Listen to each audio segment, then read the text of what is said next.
We are recording. Gavin, how are you today? I'm good. I'm having a cup of coffee and it's raining in Dublin town, but I'm good. Yeah. Wonderful, wonderful. Um, Gavin, I'll make it really straightforward and to the point with these shows where we just jump straight in and Mhm. and we jump straight in with the same question each time. And I'm going to ask you to tell me the song that you regard as having the greatest ever intro, please. It's one of the first albums I ever bought, and it's David Bowie from the album The Rise and Fall of Ziggy Stardust, and it's the opening track, 5 Years, which has that phenomenal drum intro.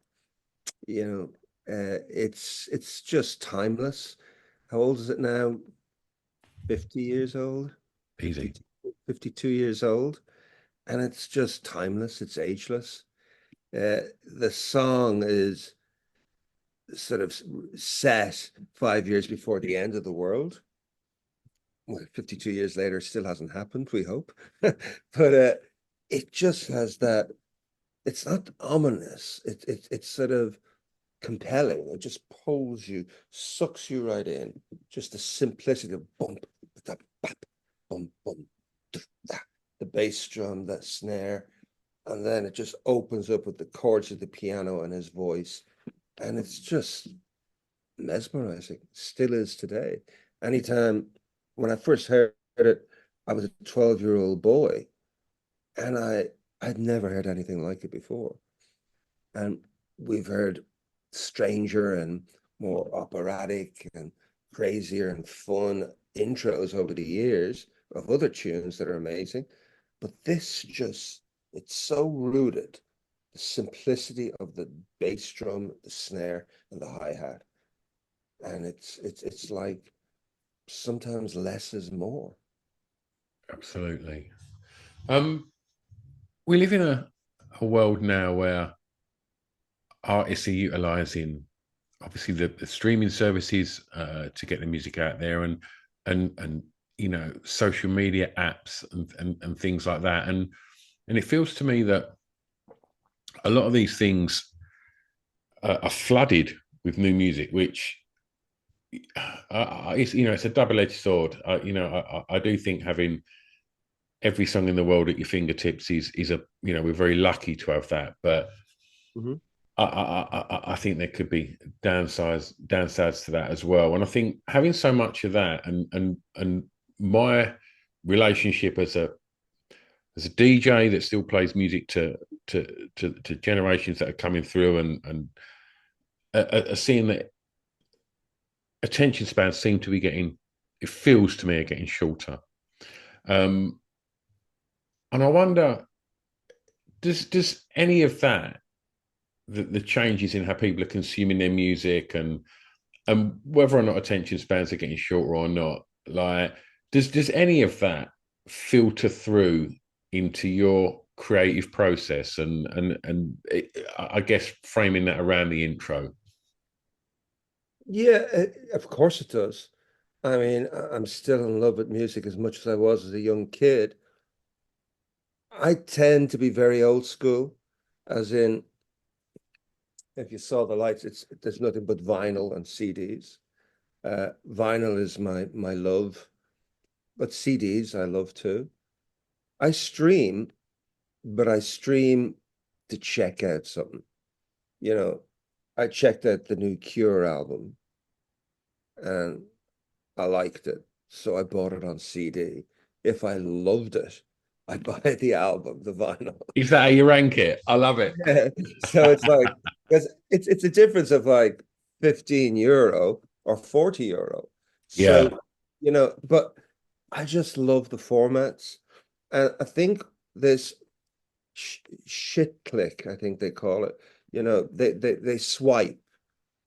And I think they say the average before a kid swipes is 15 seconds. And that's nothing, nothing. And I go, wow, half of Bowie's work would have been gone. Half of most of the artists we love would be gone. You too would be gone. If you looked at it like that. Uh, there's something incredible about, as you said, we have a library of every song in the world at our fingertips. But you don't know. To me, if I've friends over and we're having some food and a bottle of wine, I go to put on CD. I'll go to the shelf and I'll go, oh, I haven't heard that in ages. You know, it could be Miles Davis, it could be Kate Bush, it could be whatever, and I'll put it on.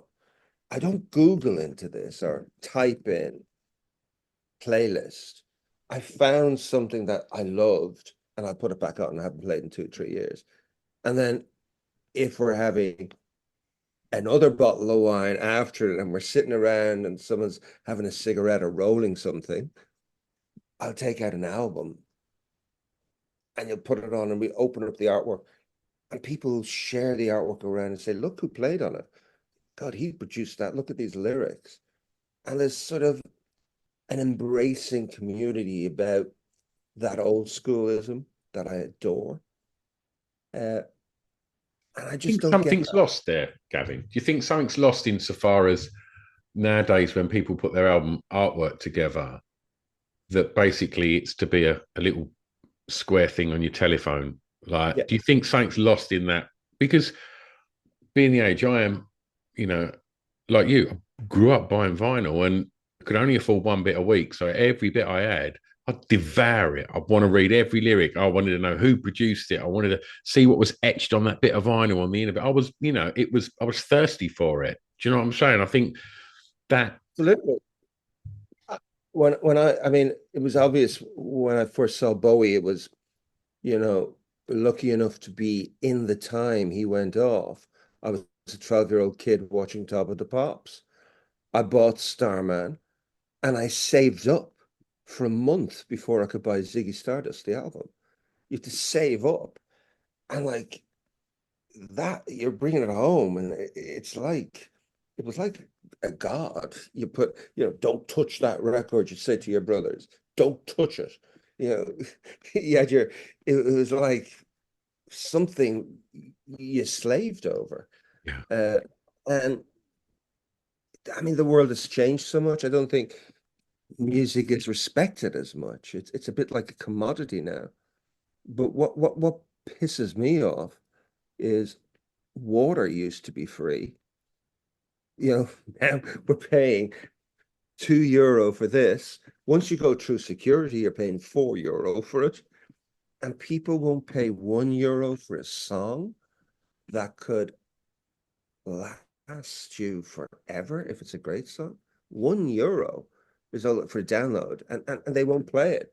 And it just seems I remember you reading about in the 50s when those wonderful artists like Nina Simone signed bad publishing deals and they never got a penny for all the work they did and blah blah blah. You're going to be reading about streaming in 20 years' time when they go, what? They didn't pay the musicians? yeah. It's just crazy. I think to get 1 cent, I think you have to have 1,000 plays or something. I think it was.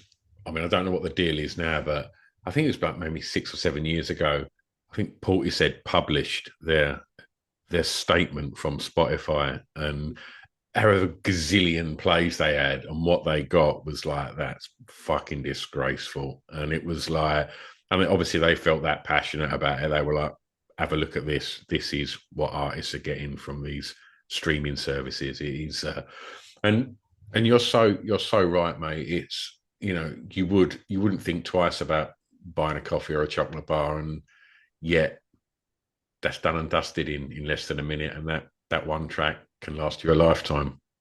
Yeah, I mean, we still sell vinyl and CD, but it's sort of the bespoke diehard fans that are buying it. Most people stream music, and as I said, I stream music to find out what it's like, or you can't find an album because sometimes you don't know where your fucking albums are.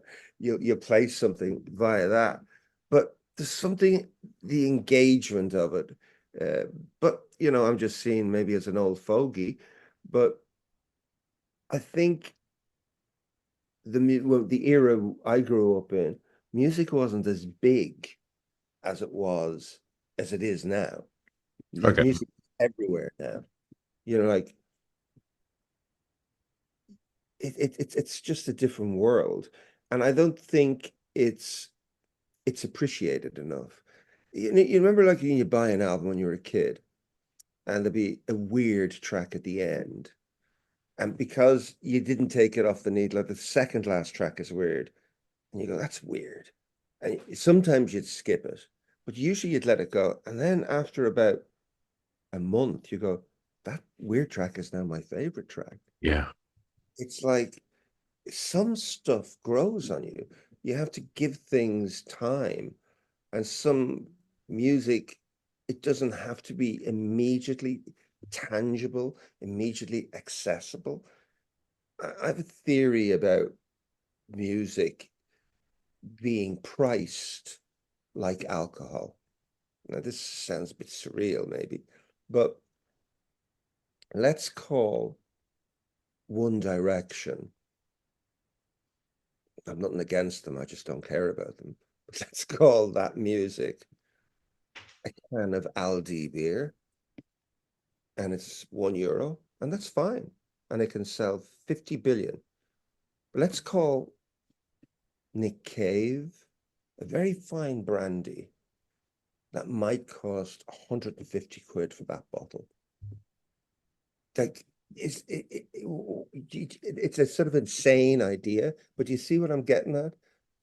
Like, you pay for a fuck off cognac 150 quid. And surely isn't that what Nick Cave is? A Pay for fine, quality, right? yeah, a high quality cognac that you don't drink like a beer.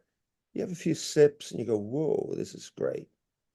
And there's a way of like justifying stuff because everything doesn't have to be McDonald's.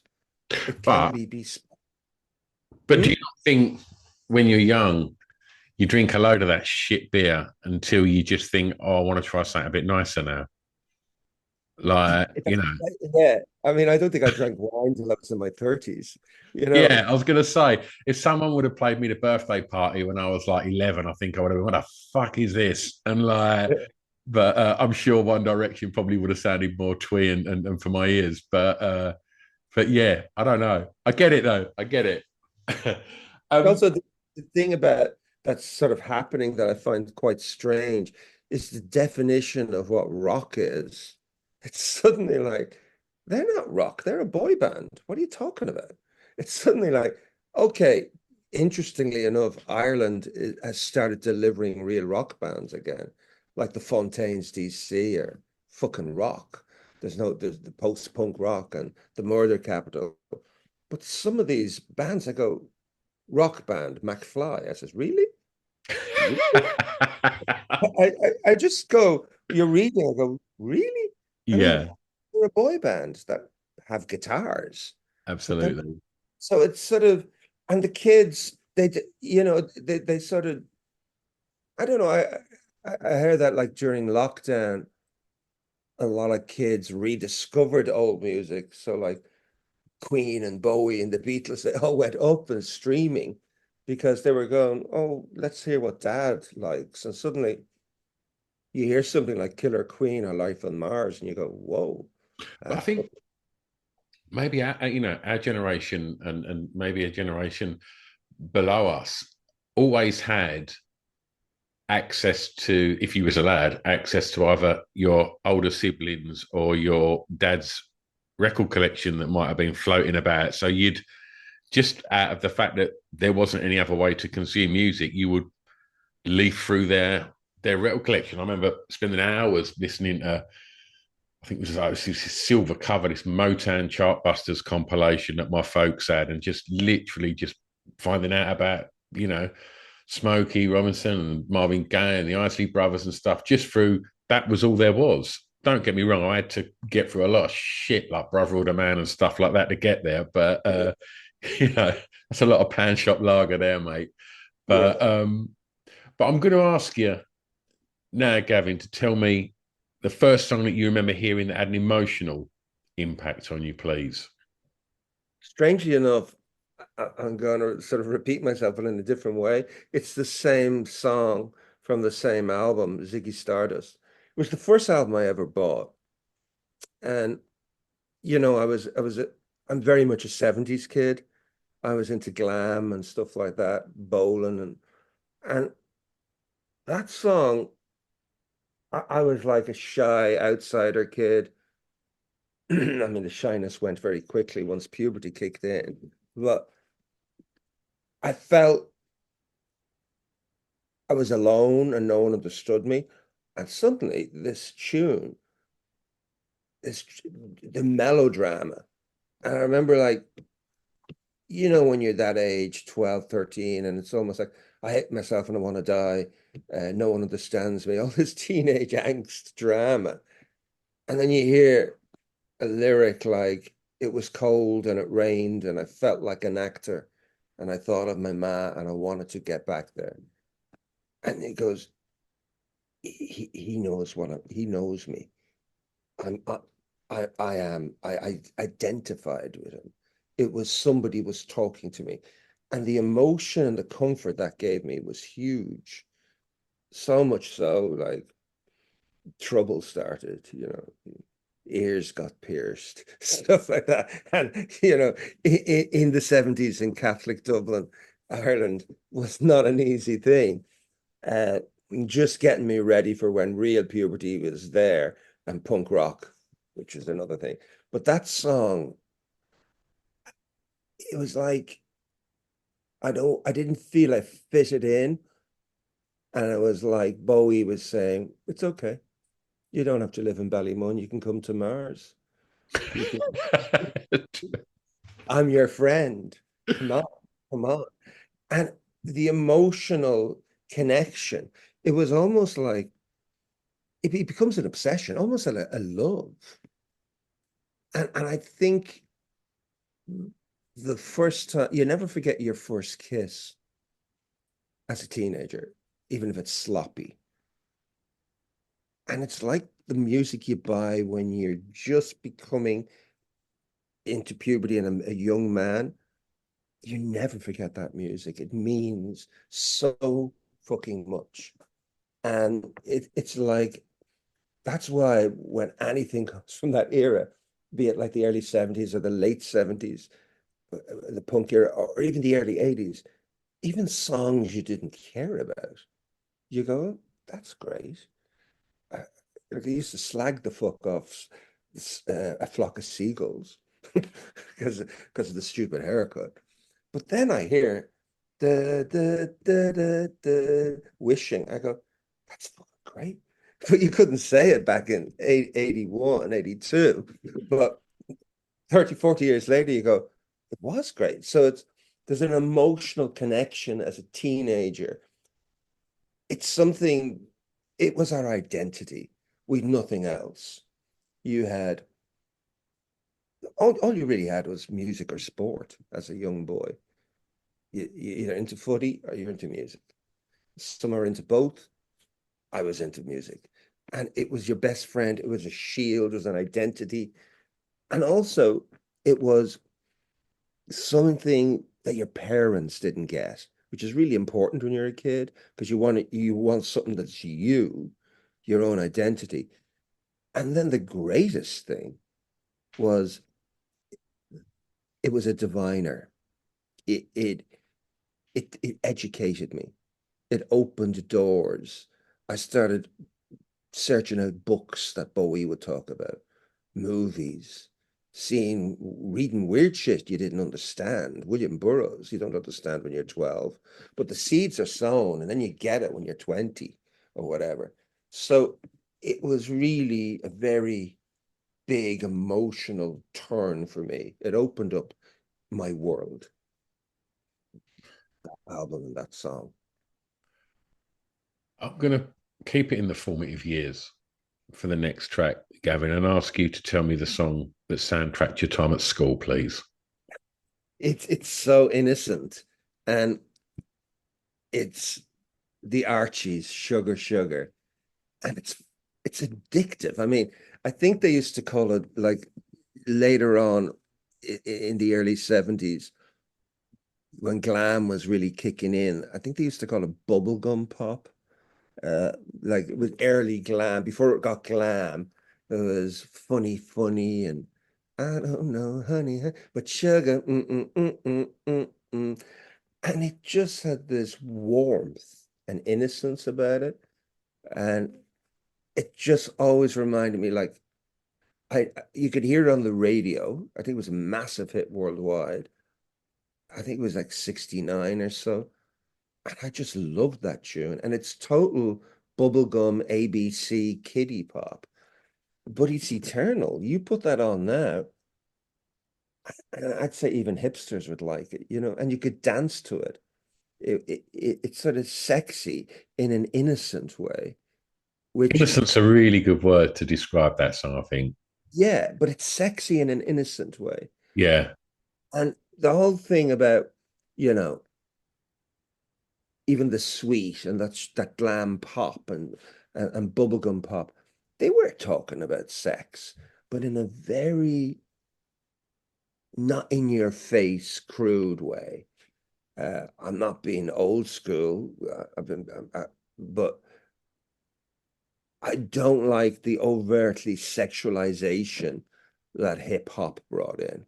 Yeah. Being, I just don't like it, whether it be just over sexualization or anti-female or whatever.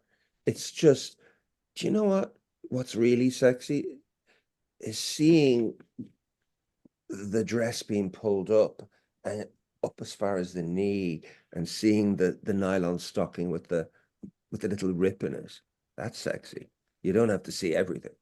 Do you know, there's everything's too wham bam, take it now. Yeah. Now everyone's thinking I'm really conservative from this Virgin Prune fucker. But uh, when I wrote it, it just brings that memory back of like school time, when you're before secondary school, which is when Bowie kicked in, and Bowie was more adult. You knew this wasn't fun; it was something else, But that was fun and innocence. Was your friends getting into Bowie as well? Was Bowie like a kind of an avenue to find your tribe? That's how I met my mates.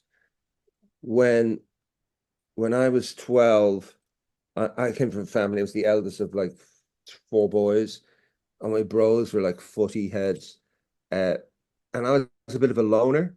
And I lived on a long road called Cedarwood Road.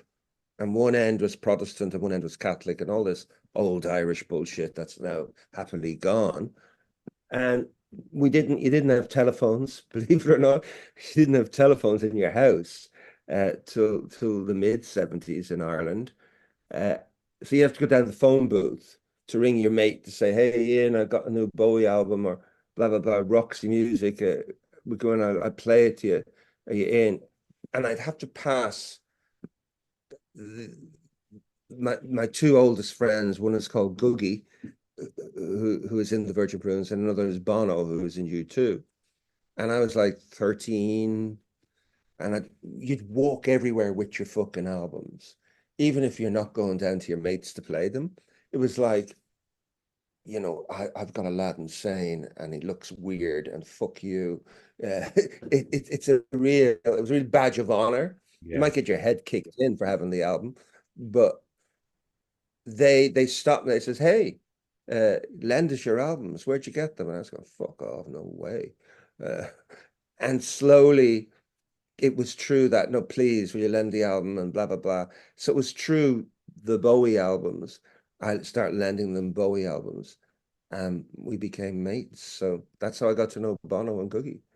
Was Did you have any idea what you wanted to do when you was at school?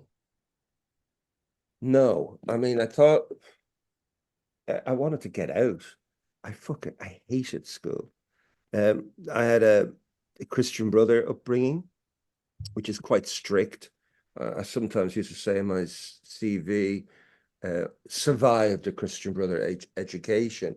I wasn't abused sexually or anything, but I was beaten to fuck. They used leathers. It was corporal punishment. It was an old world. You sort of wouldn't believe it, or young people wouldn't believe it now. And I didn't know what I wanted out. But the interesting thing was, I mentioned Catholics and Protestants, and Bono and Googie came from a Protestant-ish area. Bono was a bit of both, half Protestant, Catholic.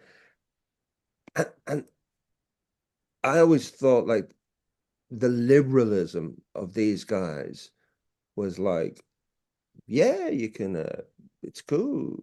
No one minds you wearing earrings. Uh, like when punk started happening, it was like, look, we have rehearsals in the school. They let us rehearse. I said, they let you rehearse music? You know, like you weren't even allowed to walk in with an earring in my school. So there was,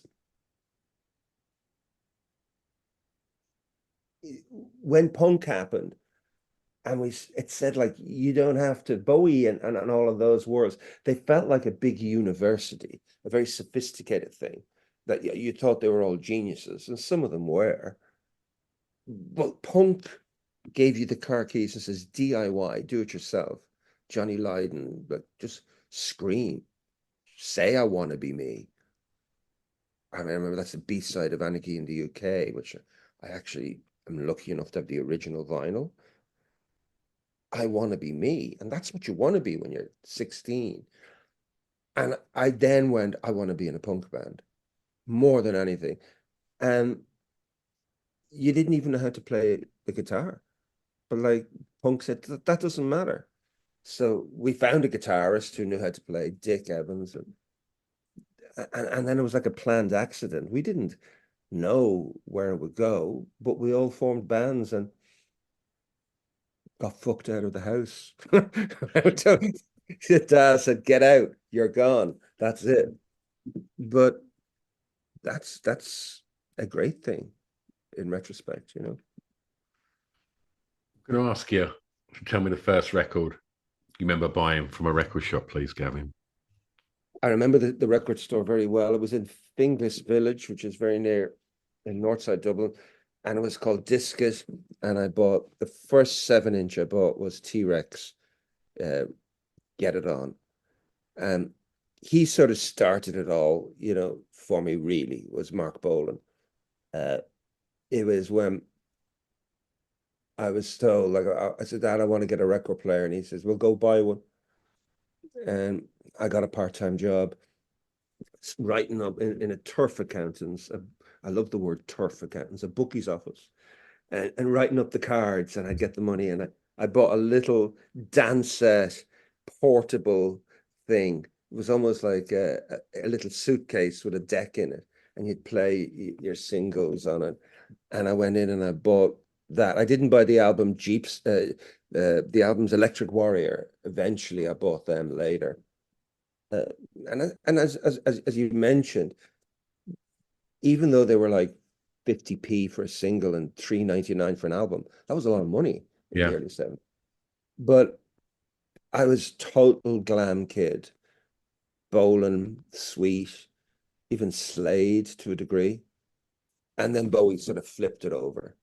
Bowie and Roxy then took over, you know. What an exciting time to have sort of seen that, and then that to get followed up by. I mean, you know, I'm 51, so unfortunately I sort of missed glam, and I just miss punk really, and they're two things that must have been so exciting. I saw, as a kid, I worked really hard because I wanted the records and I wanted clothes. Your clobber was everything in that era. And to do that, you had to work. So I worked every bank holiday, every Saturday, every day off, the 3 months of summer holidays. I worked and saved and saved. But I went over to see Bowie when I was 16 and I couldn't. I went to see him in London, the station to station tour. I got the tickets. I was in the fan club and I got the ticket. I didn't tell my mum or my dad because I wouldn't have been allowed. I was saying, oh, I'm going to stay over with Tommy. for the weekend, but I got How the old boat. was you? I was 16. I got the boat and train to London, and these were the days before the political, the bombing and the terrorism really happened in the 80s. So they used to let you sleep. A guy told me, said, look, you can sleep in Victoria Station. You go to left luggage, you leave your sleeping bag in that, and then you go and you go there. And there was loads of kids sleeping rough. And it wasn't as dangerous then, or it probably was. I was just lucky.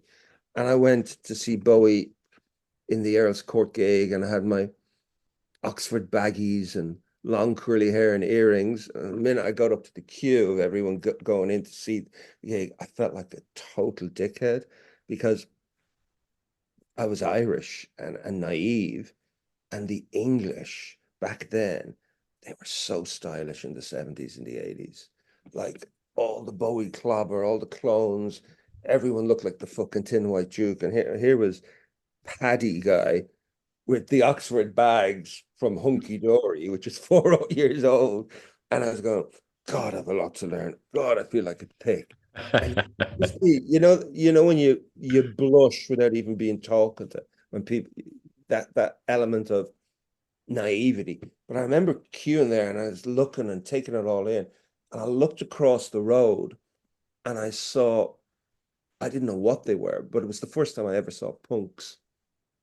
And it was a pub, and they all looked like Ziggy post-apocalypse. Like, and it's basically spiky hair and torn clothes. I was going, I just went in my head, what's that? And at that stage, like it was religion, music, the enemy, sounds, you buy everything. And when I got back home to Dublin, you read there's a new movement called punk and a band called Sex Pistols, The Clash. And I go, that's them. I saw those people.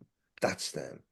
And then suddenly you go, right, the hair has to be cut. It just, so I smelt it and then 6 months later, Pretty Vacant is on top of the pops with the Sex Pistols, which is a classic single. Yeah. Uh, but it was a really exciting thing. And then 2 years later, I'm in a band without even knowing how to play an instrument, you know? How important was that sort of punk ethic of you've not got to be you know Jimi Hendrix. You can pick up a guitar, you can play three chords, you can have something to say, and you can get that out there. How important was that, and what's that filtering through to you when you decided to start making music?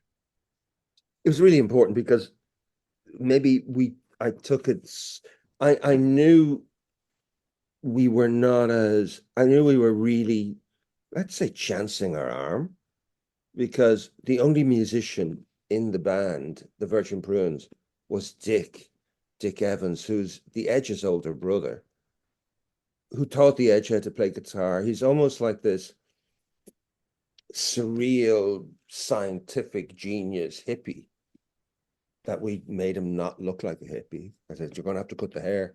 But I knew that we had to learn stuff.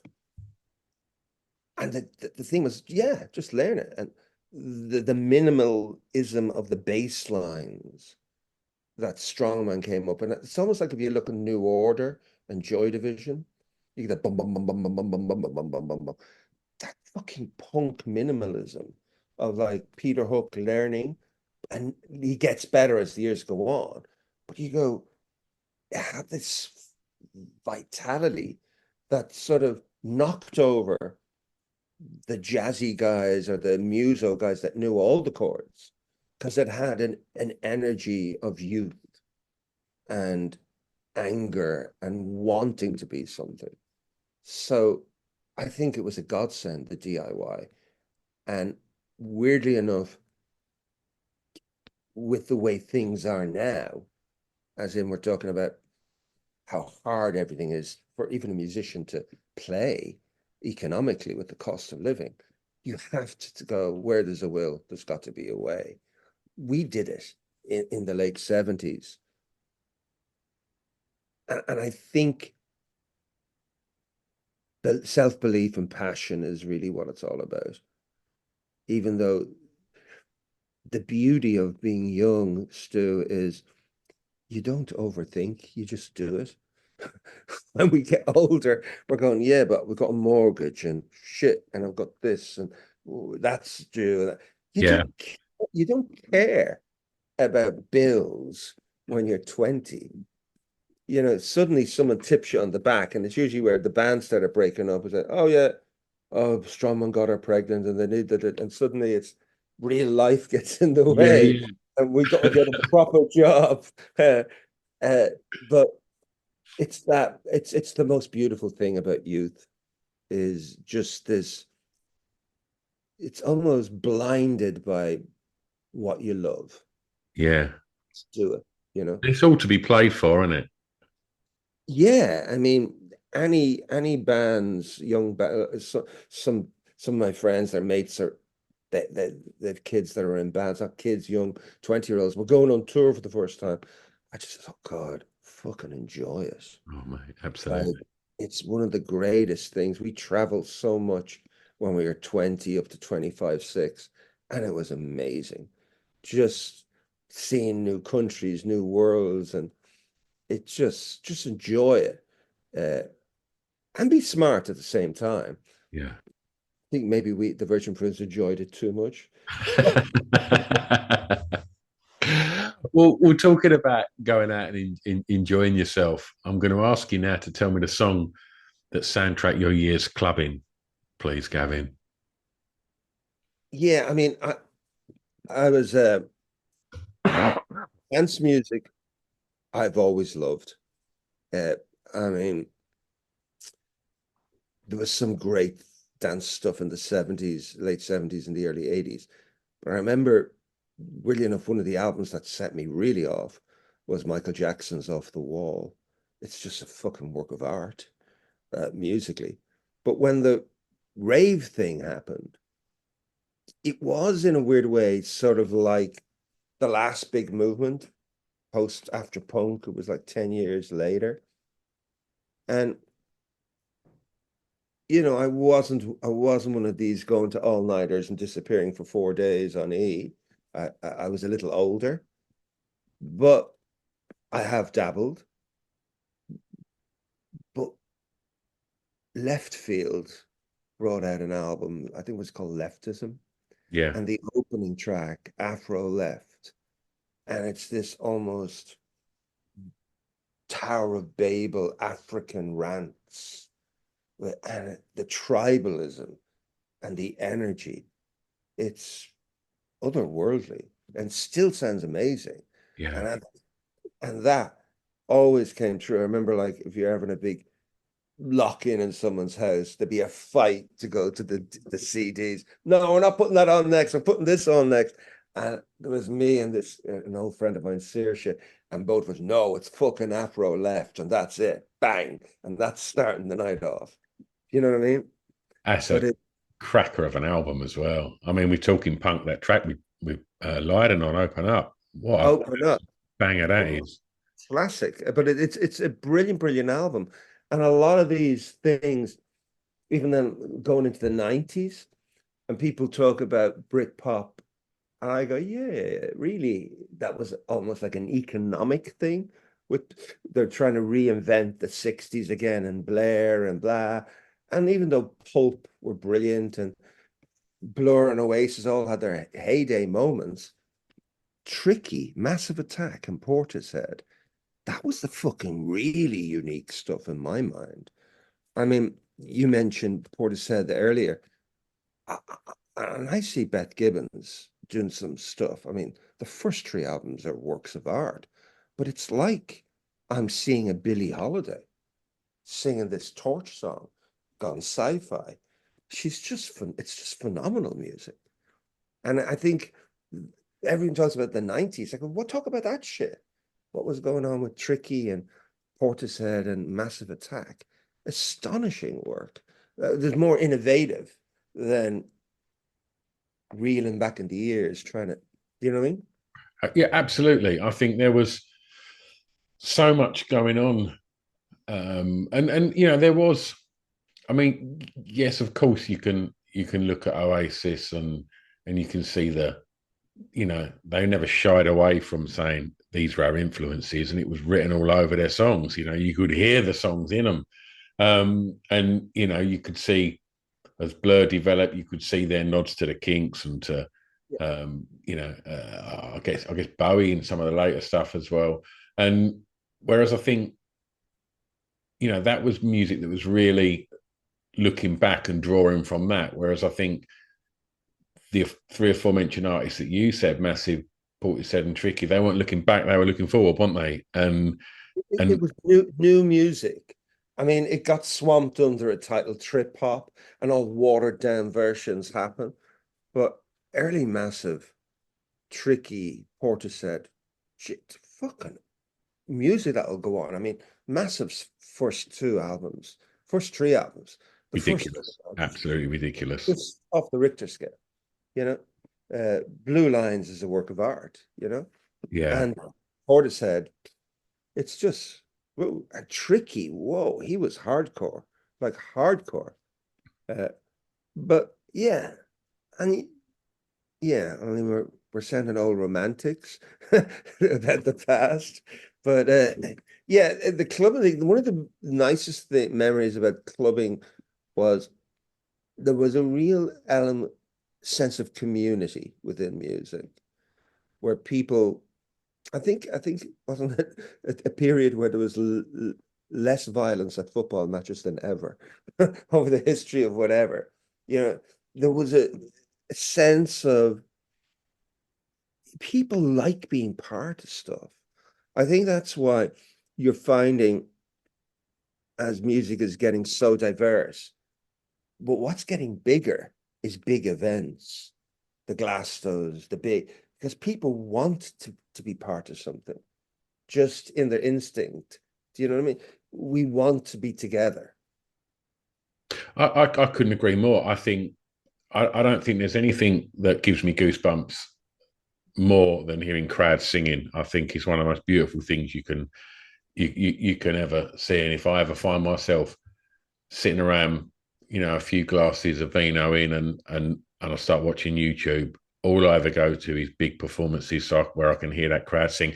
And I think it's the same with sporting events. The people that go to these matches may not have a deep love of your Bowies and all of your Nick Caves and things like that, but they've got that love of wanting to be in unison with like-minded people, and they sing them songs at their favorite football team or their favorite boxer or whatever with just as much passion and love as we would at a concert of one of our favorite artists. I think it's yeah. I mean, it's I don't know if you've ever seen it, but I done a podcast years ago with the broadcaster Colin Murray, and he's equally as obsessed with sport as he is with music. And he said, check this out, and he sent me two links, and one was Hibs fans in Scotland who sing "Sunshine on Leith" by the Proclaimers, Mm. uh, and to hear 60,000 football fans singing this like heartbreaking song is one of the most beautiful things you will ever see. And he also sent me, and you may know, it was an Irish team, an Irish football team, soccer team, and what was the guy that done Eurovision that won it for Ireland? Johnny Johnny Logan? Hold Me Now, was that his song? Johnny Logan, yeah. And there's an Irish team, and that's their song. And he comes out on the pitch and sings it with all of these fans, and it is so cheesy. And like you say, with Flock of Seagulls, you just think at the time it's like, oh god. But then I'm watching it a few glasses of wine in, and yeah, I'm welling up, just thinking this is one of the most ridiculous things I've ever seen. But it's hearing all the crowd just singing Yeah. along with such Yeah. passion. It's beautiful. Yeah, absolutely. I don't know how I've ended up talking about Johnny Logan at a football match, but this. Yeah. But it's almost like, I mean, now that the sort of contemporary religion, because of all the faults in it, a lot of people have gone away, but it's almost like people want to go to church. They want to sing together. They want to be together. Like you can imagine, I mean, we're talking about Oasis and they're reforming and they're doing a load of gigs and they're doing 2 or 3 nights in Crow Park in Dublin, which is 80,000. You'll hear they'll just be singing every fucking song. And it's like people want to be part of something in a world where everyone's walking around with this in their fucking pocket and they're in it solo. Yeah, we'll see. God knows what's ahead of us. We're talking. I'm not. Ultimately, I'm an optimist, but I'm pessimistic optimist. I see the shit in front of me, and I have to get rid of it. But I think always we'll get there. I don't know. We're in the Wild West with this, with phones and computers and social media. They are insanely unpoliced. They have to be policed. I You think can't it's all you can't moving. write what you want about anybody. You just can't. If you say it in the paper, you're sued. Doesn't mean you can't say it on Facebook or fucking Instagram. It's wrong, you know? Yeah, that stuff's moving and evolving way quicker than our brains can, and it's a little scary. Um, I'm going to take you home for this track and ask you to tell me a favorite song from an artist from your home county, please. My home county is Dublin, and sadly we lost this singer about a year and a half ago, Sinead O'Connor. And I actually wrote down this is a song feels so different. And then I went, no, actually my favorite Sinead O'Connor is Thief of Your Heart. What a But record! but I co-wrote it for the film In the Name of the Father. But what a singer. What a voice. What an entity. What a rebel. Like almost the Joan of Arc. But I tell you, I knew her really well. I've worked with her. I loved her. When she her last 5, 6 years were very troubled. She always had mental health issues. She talked about mental health issues before anyone and was slagged about it almost, where now every chat show in the world is about mental health issues. But when her son passed away, I just knew she wasn't long for the world. But the day she died, we're talking about singing in church a few minutes ago. I actually was on the news at 6, literally 6, and I just broke down in the kitchen. And then everyone started ringing, and all the national radio stations, all the independent radio stations stopped all broadcast and just played Sinead. You open up a bottle of wine, we're just listening to Sinead. You're listening to people are calling, they're playing Sinead.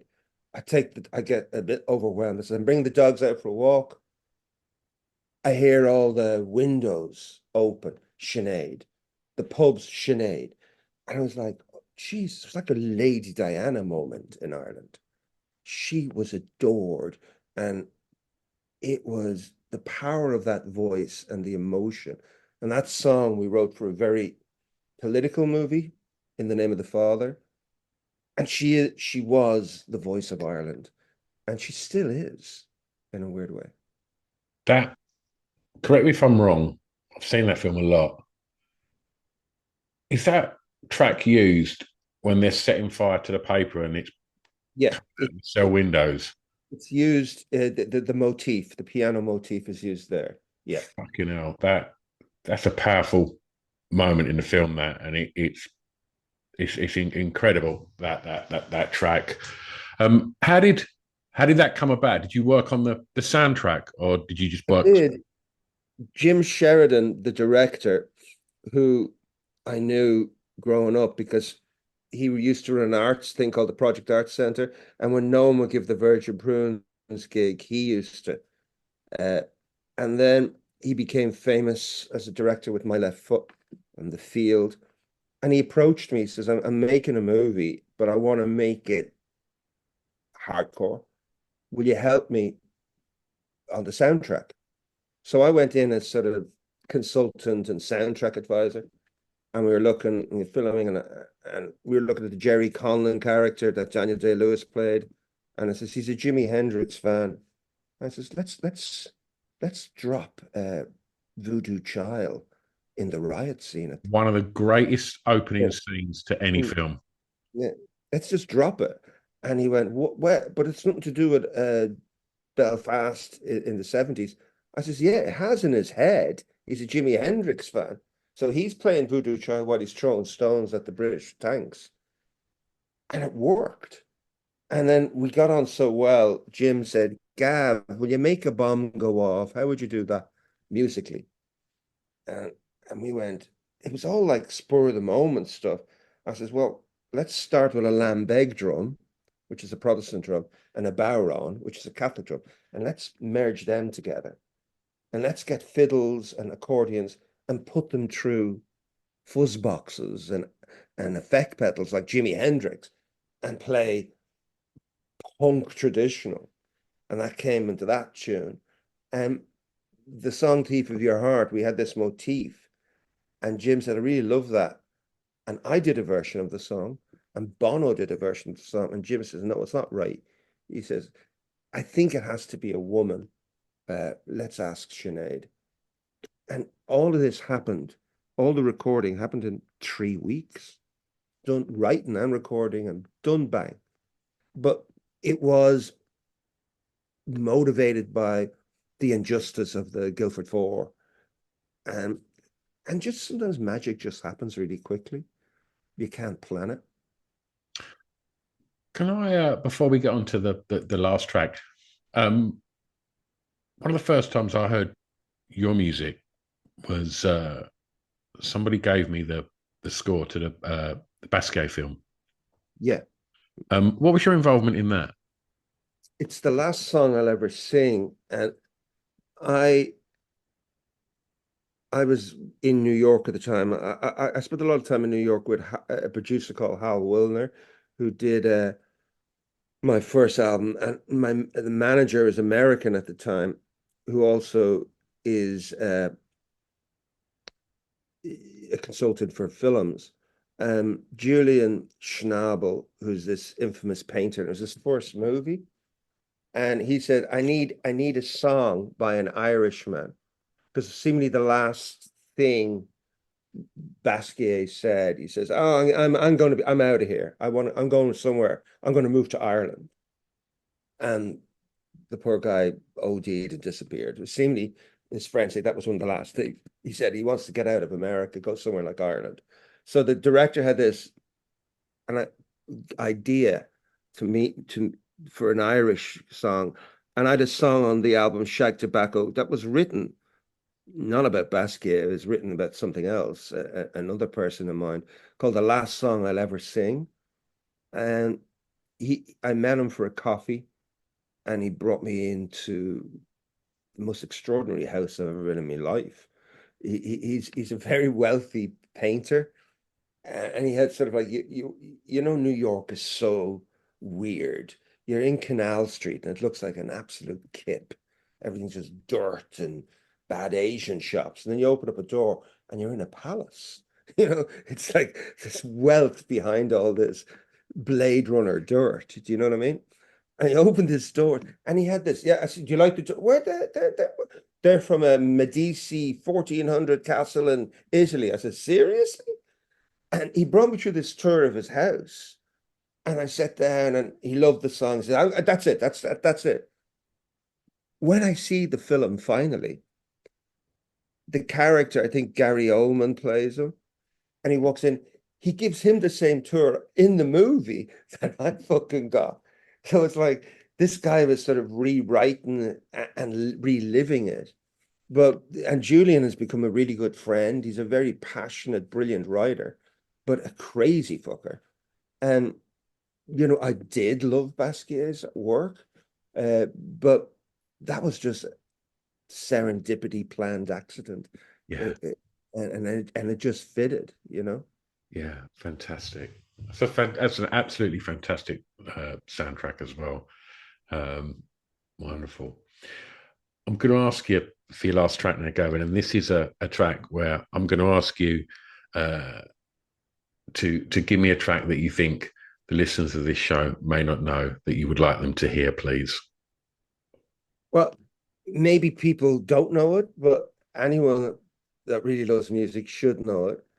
And it's an artist I mentioned when I was talking about an amazing Beth Gibbons. And that's one of the greatest female singers ever is Billie Holiday. And a song called Strange Fruit. And Billie Holiday's voice, I mean, the woman was plagued with drug issues and racist abuse all her life. But she sings and sounds like a wind instrument, like this sort of drunken saxophone. That's just the phrasing. And it's blues and it's jazz. But in this, she sings about the lynching of Black people, seeing people being whole. And it's probably one of the most poetic, evocative things about such a hateful, racist thing to take someone out and kill them because of their color. And it's just mind-blowingly beautiful and heartbreaking. And the mad thing is, it's the only song she ever wrote herself. Most of her other material is cover versions. It's just an eternal classic that everyone should listen to. Fantastic. Um, we put together a little playlist on Spotify of all the records that we've spoken about today, so people can go and investigate them. And obviously, we'll be putting your music on there as well, so you can get your 0.0000 point pence per play. and but with that in mind, let's talk about your music, Gavin. What's happening? Well, I've just released an album, Ecce Homo. It's out about 2 weeks, worldwide, I think. Yeah, it is.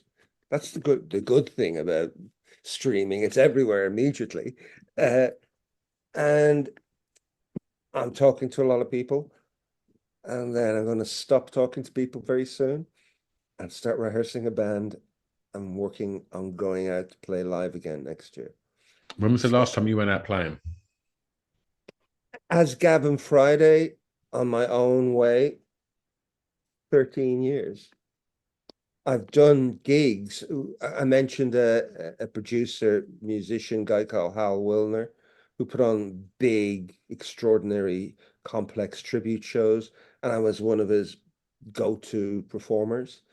And I performed in many different things, arty things and poetic things, but a Gavin Friday show I haven't done in 13 years.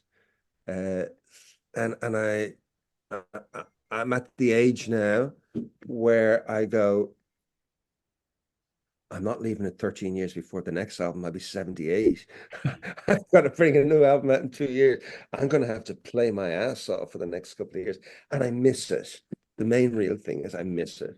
Uh, you know, so I'm excited and nervous.